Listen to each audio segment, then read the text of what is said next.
Reok Ponorogo. Di sebuah kerajaan bernama Kerajaan Kediri, hiduplah seorang putri yang sangat cantik bernama Dewi Sanggalangit. Semua raja-raja di sekitar Kediri berlomba-lomba melamar Dewi Sanggalangit. Namun sang putri tidak berminat menerima lamaran mereka.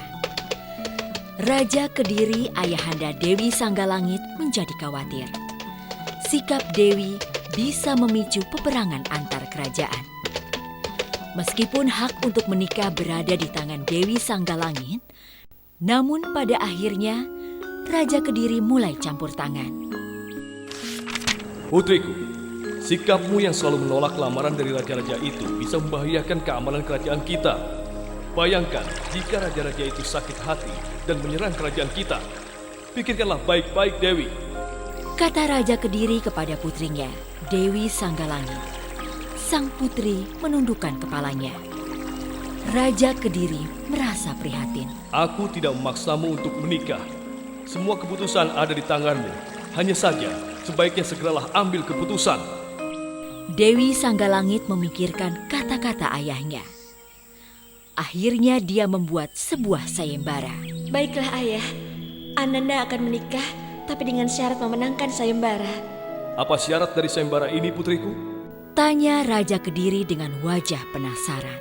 Mereka yang akan melamar saya harus membawa sebuah suguhan pementasan yang belum pernah ada di negeri ini.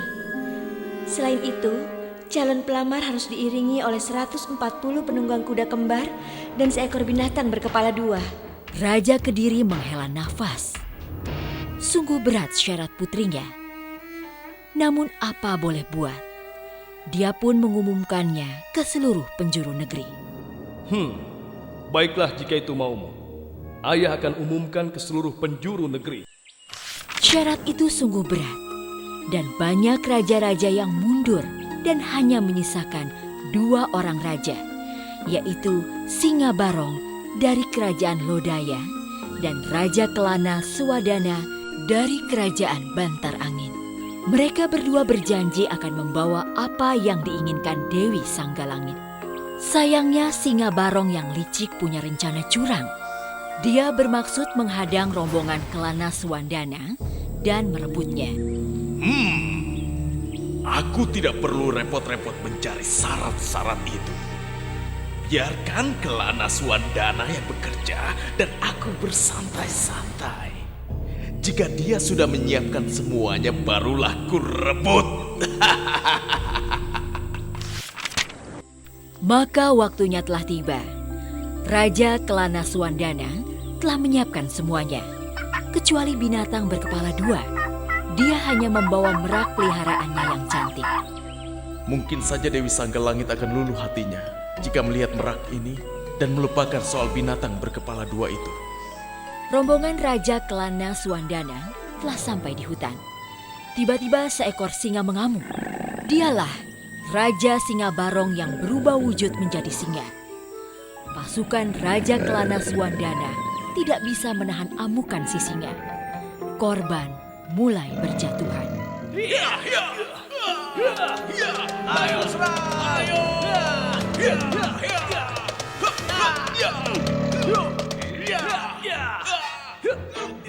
Raja Kelana Swadana tahu kelemahan Singabarong.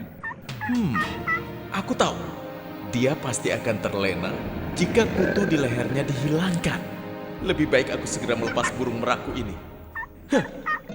Maka Raja Kelana Swadana melepas merak peliharaannya dan merak itu hinggap di leher Singabarong. Burung itu mematuki kutu-kutu yang berada di leher Singabarong. Usaha Raja Kelana Swadana berhasil. Singabarong berhenti mengamuk karena keenakan. Saat melihat Singabarong dan merak peliharaannya, Raja Kelana Swadana merasa melihat binatang berkepala 2. Dia pun tersenyum dan mengeluarkan pecut saktinya yang bernama Pecut Samandiman. Aku akan gunakan pecut Samandimanku ini.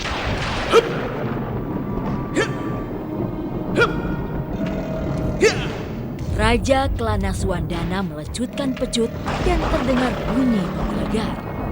Singabarong menjadi lemas dan tidak bisa berubah wujud menjadi manusia lagi. Semua rombongan terkejut sebab merak dan singa itu telah bersatu. Maka genaplah sudah syarat yang diberikan Dewi Sanggalangit. Hebat sekali itu. Rombongan Raja Kelana Suwandana akhirnya melanjutkan perjalanan dengan penuh sukacita menuju Kediri. Saat sampai di sana, Dewi Sanggalangit terpesona dengan keunikan binatang berkepala dua yang dibawa Raja Kelana Suwandana. Singa itu terlihat galak, namun di lehernya terdapat kepala merak dengan ekor yang mengembang seperti kipas besar dan cantik. Di samping binatang itu berdiri Raja Kelana Suwandana yang gagah perkasa dengan memegang pecut Samandiman. Sementara di belakangnya, 140 penunggang kuda kembar menari dengan riang. Wah, sungguh aku belum pernah melihat pertunjukan seindah ini. Luar biasa, aku menyukainya. Dewi Sanggalangit sangat terkesan dengan usaha Raja Kelana Suwandana. Dia pun menerima lamaran Kelana Suwandana. Raja Kediri merasa lega. Pernikahan pun segera dilangsungkan dengan sangat meriah. Sampai saat ini, pertunjukan yang disuguhkan Kelana Suwandana masih ada dan dinamakan Reog Ponorogo.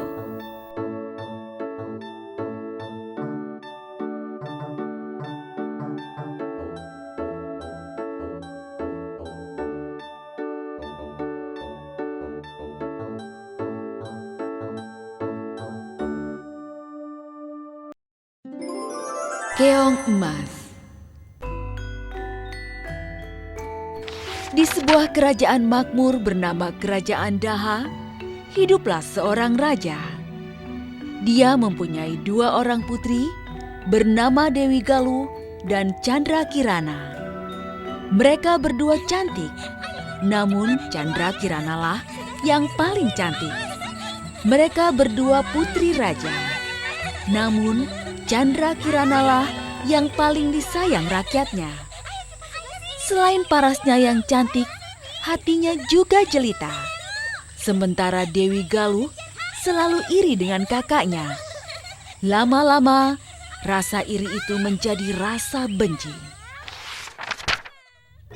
Lalu, tumbuhlah kedua putri itu menjadi dewasa. Raja Kertamarta melihat sudah waktunya Chandra Kirana menikah. Dia pun bertanya pada putrinya, "Putriku, kamu sudah dewasa. Sudah waktunya menikah. Apakah kamu mau kunikahkan dengan laki-laki pilihanku?" Chandra Kirana mengangguk. Dia selalu patuh kepada ayahnya. Siapakah laki-laki pilihan ayahanda? Raden Inu Kertapati dari Kerajaan Kahuripan. Dia adalah laki-laki yang baik, bijaksana, dan adil. Kamu bersedia bukan?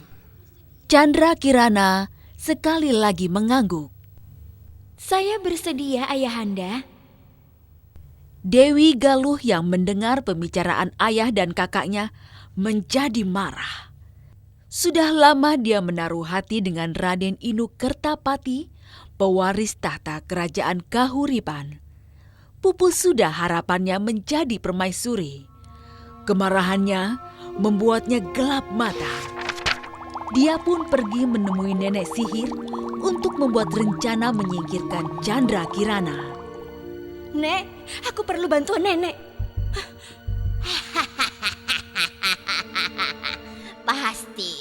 Pasti aku bantu Dewi Galuh. Suatu hari, Chandra Kirana berjalan-jalan di tepi pantai. Dia sangat gembira dengan rencana ayahnya. Sebenarnya, Chandra Kirana juga menaruh hati dengan Raden Inu Kertapati. Keinginan hatinya ternyata tidak bertepuk sebelah tangan. Sebentar lagi, Raden Inu Kertapati akan melamarnya sebagai permaisurinya. Senangnya hatiku, sebentar lagi akan menjadi permaisuri.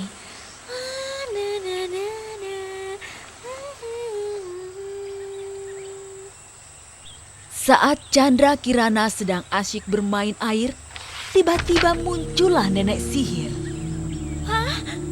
Siapa kamu? Nenek sihir itu tertawa dengan suara yang mengerikan. Kamu tidak perlu tahu siapa aku. Nenek sihir itu komat kamit, lalu merentangkan tangannya. Wahai Chandra Kirana, kukutuk kamu jadi seekor keong emas. Lam galam walam palam. Kamu hanya bisa menjadi manusia kembali jika kamu menemukan cinta sejatimu.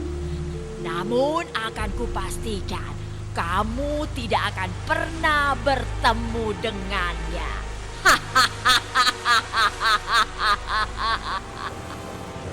Tolong! Tolong aku! Jerit Chandra Kirana. Tidak ada yang mendengar suara jerit tangisnya. Chandra Kirana sudah menjadi seekor keong mas. Tiba-tiba, ombak besar menerjang dan menyeret keong mas. Sementara itu di istana, Dewi Galuh menyebarkan berita bohong jika Chandra Kirana melarikan diri karena tidak mau dinikahkan dengan Raden Inu Kertapati. Nun jauh di seberang, seorang nenek tua sedang mencari ikan dengan jaring tuanya. Dia terkejut karena seekor keong emas yang berwarna kemilau tersangkut di jaringnya. Apa ini? Keong yang cantik. Dia pun membawa pulang keong emas itu untuk dipelihara. Ketika nenek tua pergi mencari ikan keesokan harinya, keong emas berubah wujud menjadi Chandra Kirana. Sebagai ucapan terima kasih karena telah menyelamatkan jiwanya, Chandra Kirana membersihkan rumah nenek tua itu. Selain itu, dia juga memasak untuknya. Setelah tugasnya selesai, Chandra Kirana berubah wujud menjadi keong emas kembali. Sepulangnya dari mencari ikan, nenek tua itu terkejut sebab rumahnya sudah bersih dan tersedia makanan di meja makan. Kejadian aneh itu terus berulang setiap hari. Karena penasaran, nenek tua itu tidak mencari ikan, tetapi mengintip dari luar rumah. Ternyata dia melihat keajaiban. Keong emas berubah menjadi perempuan cantik. Nenek tua itu langsung masuk rumah dan Chandra Kirana terkejut. Dia pun menceritakan semua kepada nenek tua itu. Sementara itu, Raden Inu Kertapati tidak percaya jika Chandra Kirana pergi begitu saja. Dia pun menyamar menjadi rakyat biasa dan mengembara untuk mencari Chandra Kirana. Rencana itu diketahui Dewi Galuh yang segera memerintahkan si nenek sihir untuk menggagalkan pencarian Raden Inu. Si nenek sihir berubah wujud sebagai burung gagak yang dapat bicara. Raden Inu yang sakti mencium gelagat tidak baik ketika bertemu dengan gagak itu. Dia heran sebab burung gagak itu selalu membawanya ke tempat yang jauh dan sepi. Siapa kamu ini, Gagak? Tanyanya. Burung gagak itu mengauk lalu bicara. Aku ini burung yang tahu arah tujuanmu. Raden Inu Kertapati yang sakti merasa jengkel, lalu memukul gagak itu dengan tongkatnya. Gagak itu roboh dan berubah menjadi nenek sihir. Hah? Ternyata kamu nenek jahat. Raden Inu semakin membulatkan tekad untuk mencari Chandra Kirana. Dia terus mengembara sampai bekalnya habis dan dia pun sampai di desa tempat nenek tua itu tinggal. Saat hendak meminta makan di rumah nenek tua itu, betapa terkejutnya saat melihat Chandra Kirana sedang memasak. Raden Inu segera masuk rumah dan terkejutlah Chandra Kirana. Hah? Raden Inu Kertapati? Chandra Kirana? Saat itu juga patahlah kutukan si nenek sihir jahat. Chandra Kirana tidak akan lagi berubah wujud menjadi keong mas untuk selamanya. Akhirnya, Raden Inu Kertapati dan Chandra Kirana menikah. Si nenek tua yang sudah menyelamatkan Chandra Kirana diboyong ke istana. Lalu, bagaimana dengan nasib Dewi Galuh yang jahat? Ketika mengetahui Chandra Kirana kembali dan menerima kabar jika nenek sihir itu telah mati, Dewi Galuh ketakutan. Dia pun melarikan diri karena takut dihukum. Sayang, dalam pelariannya, Dewi Galuh terperosok ke dalam jurang dan meninggal dunia.